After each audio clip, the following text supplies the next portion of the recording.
Hi எல்லாரும் எப்படி இருக்கீங்க? காலையிலே இப்படியா அப்படின்னு இருந்துச்சுங்க. ஹஸ்பண்டுக்கு ஏர்லி மீட்டிங்ஸ் இருந்ததால குயிக்கா பிரேக்ஃபாஸ்ட் பண்ணலாம் அப்படின்னு யோசிச்சுக்கிட்டே தோசை மாவு எடுக்கிற கேப்பில் என் பையன் ஃப்ரிட்ஜில் இருக்க சாஸ் பாட்டில்ஸை கீழே தள்ளி விட்டுட்டான். அதை க்ளீன் பண்ணுற டைமில் கையில் லைட்டாக கீறிடுச்சுங்க. ஸோ காலையிலே பேண்டேஜோட தான் சமையல் ஸ்டார்ட் ஆச்சு.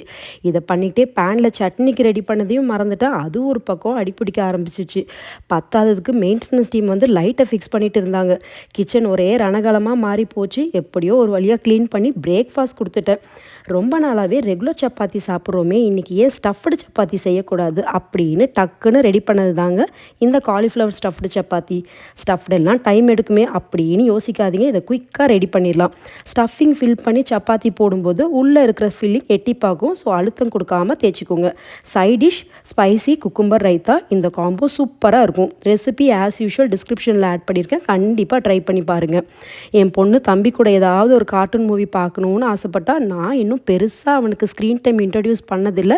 பட் ட்ரை பண்ணலாம் அப்படின்ட்டு ஈவினிங் நாங்கள் 4 பேரும் சேர்ந்து ஃபஸ்ட் டைம் மூவி பார்க்க வந்தோம்.